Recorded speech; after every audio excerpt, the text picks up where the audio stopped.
बुद्धिमान लोकंकर किछि विशेष गुण। प्रथम गुणटी हेउछि बुद्धिमान व्यक्ति कौनसी झगड़ा युक्तितर्क दूरे रहिबा पसंद करती। यही कारण होइथाय कि एमाने बहुत कथा को अणदेखा कर दियंती। एमाने अଯଥା कଳି झगड़ारे मुंड खेलाइबाकू पसंद करती नाही। तेणु एमाने सर्वदा शांत होई रहिथांती। एमानंकु निज सह कथा हेबा बहुत पसंद। एमाने निज कथा निज मन भितर रखती। निज मन भितर निज सह आलोचना करी समस्त निष्पत्ति नियंती। एमानंकु मन कथा अन्य मानक आगरे प्रकाश करिबा पसंद नुहे। एमाने सर्वदा निज मन भितर आलोचना करी कौनसी निष्पत्ति नहीं थांती। बुद्धिमान व्यक्ति निज सामर्थ्य को कम भावती। सेमाने सब काम अन्य मानक सह कथा होइबा अन्य मानक परामर्श नै मध्य करती। सेमाने कौनसी कथारे भड़ भड़ हुअंती नाही। सब कथा स्थिर मस्तिष्क करती। कौनसी काम करने पूर्व से गुरुजन मानकर परामर्श नियंती। चतुर्थ नियम, बुद्धिमान व्यक्ति एकुटिया रहिबा को बहुत पसंद करती। एमानंकु भीड़ बा अत्यधिक लोक थिबा स्थान पसंद नुहे। एकुटिया रहिबा द्वारा एमाने सबुठु बेसी क्रिएटिव होइथांती एवं एमानंकर काम रे मन लागे। अधिक गहली किंबा अधिक लोक एमानंकु पसंद हुअंती नाही। एमाने सर्वदा एकुटिया रहिबाकू ही पसंद करती। बुद्धिमान लोक बहुत कोमल हृदयर होइथांती, किंतु सेमाने उपरु कठोर हेबार नाटक करती। कारण सेमाने हृदय अपेक्षा निज मस्तिष्कर कथा बेसी शुणती। सेमाने सबु निष्पत्ति भावी चिंती नियंती एवं निज मन कथा बदल रे सेमाने निज मस्तिष्कर कथा बेसी शुणती। एवं बुद्धिमान लोक सबु कथा बा सबु परिस्थिति रे पॉजिटिव होई रहिथांती। कौनसी परिस्थिति से हार मानती। सब बेले सकारात्मक रहिबा एमानंकर पसंद। जे कौनसी मध्य विपरीत परिस्थिति रे सेमाने कौनसी ना कौनसी रास्ता बाहर कर दियंती एवं पॉजिटिव रहिथांती। नकारात्मक ठारू एमाने बहुत दूर थांती। बुद्धिमान लोकों को समय नष्ट करने पसंद नुहे।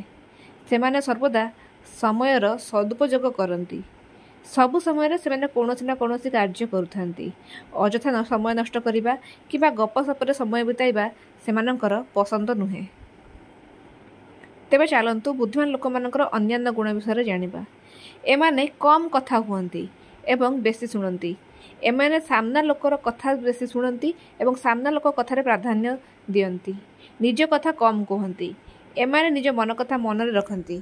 सामना लोक सामना रे एमाने निजर मनर कथा प्रकाश करती नहीं, बरं सामना लोकर कथा को बेसी शुणती। बुद्धिमान लोक बहुत कम रागंती। सेमाने कौनसी कथारे हठात रागंती नहीं। एमानंकर धैर्य शक्ति बहुत अधिक। सेमाने सब बेले स्थिर मस्तिष्क रे काम करती। हठात रागिबा चित्कार करिबा ए सब बुद्धिमान लोक करती नहीं, बरं एमाने बहुत शांत स्वभाव होइथांती। एमाने बहुत भावी चिंती बंधुता करती। समस्त सहित बंधुता करने एमानंकर पसंद नुहे। सेमाने बहुत भावी चिंती बंधुता करती। सामना लोकर प्रत्येकटी गुण को भल भाव जानी सारिया पर ही सेमाने बंधुता करती। अचिन्हा लोक सहित सेमाने बंधुता करती नहीं। एमानंकु अन्य मानक विषय चुगली करने पसंद नुहे। बाहर लोकों विषय गपीबा एमानंकर पसंद नुहे। एमाने काम छड़ा अन्य कथा हेबा पसंद करती नहीं। विशेषतः कौनसी लोकर चुगली करबा एमानंकर आदौ पसंद नुहे, बरं काम रे मन ध्यान दबा एमानंकर बेसी पसंद। एमाने शीघ्र कहा उपरे विश्वास करती नहीं। अन्य उपरे विश्वास भरोसा करबा एमानंक पे बहुत कष्ट।